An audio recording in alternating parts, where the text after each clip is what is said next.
San Fran 49ers, Jimmy Garoppolo versus Matthew Stafford, the greatest quarterback in the league. Let's go, dude. This was way too close for comfort, correct? This game was way too fucking close for comfort. I think if I recall, I think you said the Rams were going to beat the 49ers by like 24.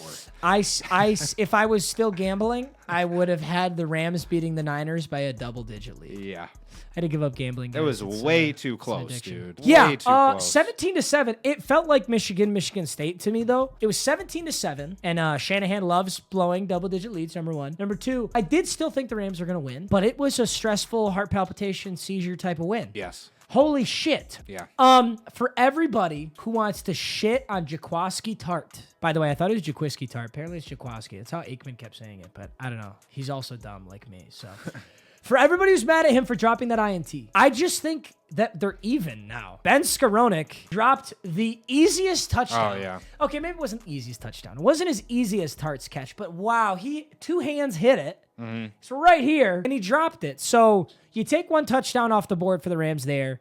You take one possession off the board for the 49ers. For Tart, I kind of think it's even. That's my personal opinion on it. It was just really obvious as a Niners fan. You're like, damn. We just lost a game. Yeah, that could have just iced the game up right there. Sell, dude. It was tough. Deebo Samuel rushing 7 for 26. He still had an insanely good game. 4 for 72, 1 TD. George Kittle had a nasty catch and a good touchdown. Yep. And this game ended in very Jimmy Garoppolo fashion, I will say. What the fuck was that, Jimmy G? Are we really going to sit here and blame Jaquiski Tart when Jimmy Garoppolo actually threw the ball like... Yeah, that was so questionable. I was like, what are you doing? I was happy, but I was screaming. I was like, oh my God, Jimmy G, thank you. But, I mean, those last 2 drives really showed how much Jimmy G gets carried. I think so, too. Literally. I am a Jimmy G hater, but you're watching those last 2 drives, and you're like, yeah, there's no way the 49ers are winning this game. Because, like, the Rams can, like, peel their ears back and be like, okay, he can't just hand this ball off and do these little trick plays with Deebo. He has to be an actual quarterback and throw it down the field. Yeah. And he's in shotgun. What did he go like? The first drive, he was like 3 and out instantly. In his final 6 passes, he threw for -3 yards and an interception. Yeah. So that is the 2 drives. Each 2 drives had 3 plays. Yeah. Total of -3 yards. Jalen Ramsey should have intercepted the one too. He was. So there's another drop right there. That's what I mean. So this is a very, I always call this a scapegoat game. Yeah. Everybody, 49ers fans, they want to look at Jaquiski Tart and say he lost this game.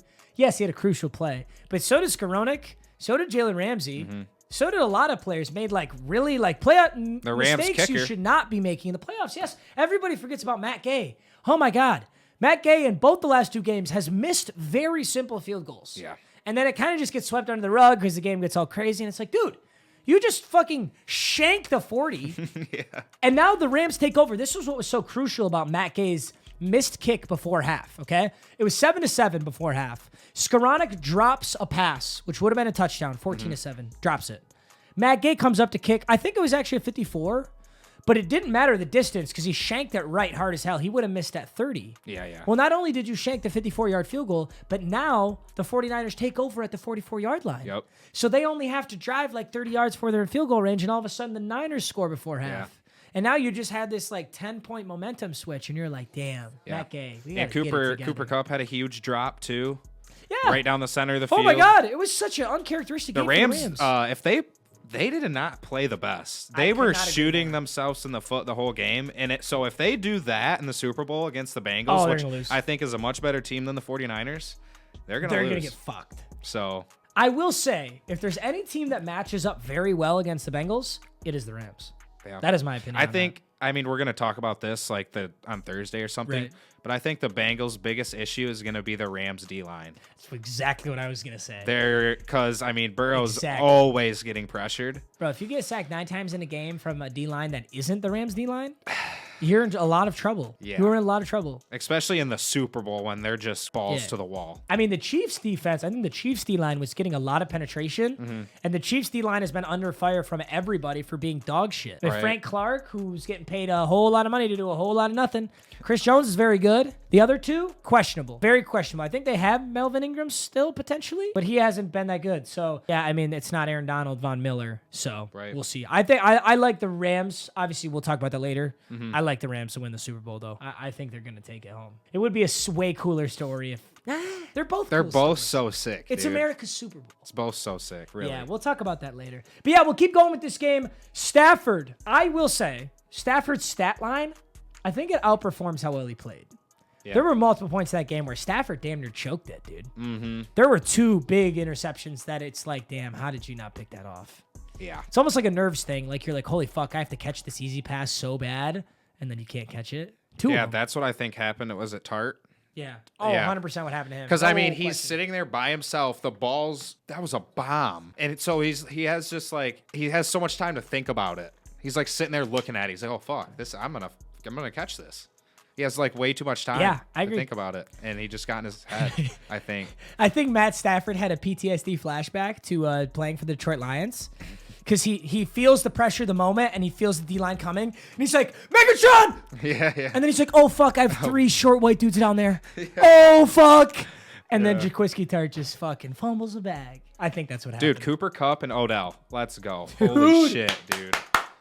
Holy shit. Cooper Kupp is a fucking god. What the fuck? He is so good, though. But when you watch some of those routes, you're like, okay, I get it. Ha, he's a short white wide receiver. How is he good? But, dude, that wheel route that he ran for that second touchdown, disgusting. He stopped halfway through that wheel route, probably chopped his feet like 8 times, and torched that dude. Yeah. I have no idea how the 49ers ended up in man coverage there. That's like the only thing that the Rams are good at defeating.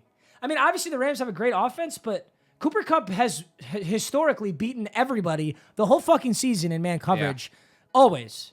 It's the same thing the Buccaneers did. That final play against the Buccaneers. Oh, yeah, dude. You put him in man coverage. Why? This is the Triple Crown wide receiver winner. So dumb. I don't care if he's short. I don't care if he's white.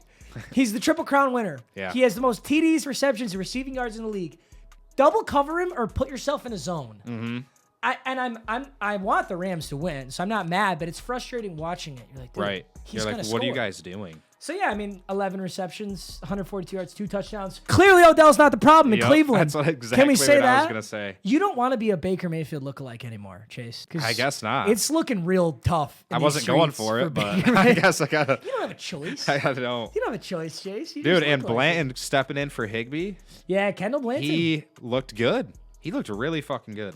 This is what makes you. This is when you really start to question football, and you're like, damn, how good are players, or is it just a scheme? Right. Because has anyone really heard of Blanton? Probably not. No. But an awesome game in absence of Higbee. And so they're still about even with the running back here. I don't know. I feel like you got to stick with one, unless they're. I guess if they both can produce. But I mean, I like this better than the Buccaneers game. They gave Cam Akers the ball 25 times for him to average 2 yards a carry. Get the fuck out of here. Yeah. Stop giving him the ball. So I like this approach a little bit better.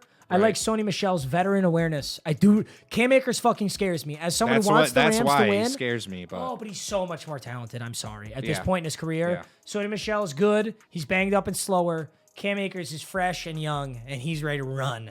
Yeah. But he does not have good ball security. I will say it has been very I know that the 49ers defense is very good. These last 2 playoff games, the Rams, no run game. Yeah. Like this horrible run. I mean, there's like neither team. There's no running. This is horrible for the 49ers. Okay, the 49ers cannot win a football game if their rushing yards are 50. Mm-hmm. It's like half their offense is the run game. So I think the Rams really keyed onto that, and they did a good job, and that's part of the reason they get this win. The Rams need to play a lot better if they want to win the Super Bowl, though. Right, 100%. Yeah, they did not play that good. Joe Shiesty and Jamar Chase have yet to lose a playoff game together in college and NFL combined. Yeah, that's crazy, Seth. I did see that. It's so sick. You hope Uzuma's okay. I hope he is too. I don't know what his injury was. The tight end for the Bengals?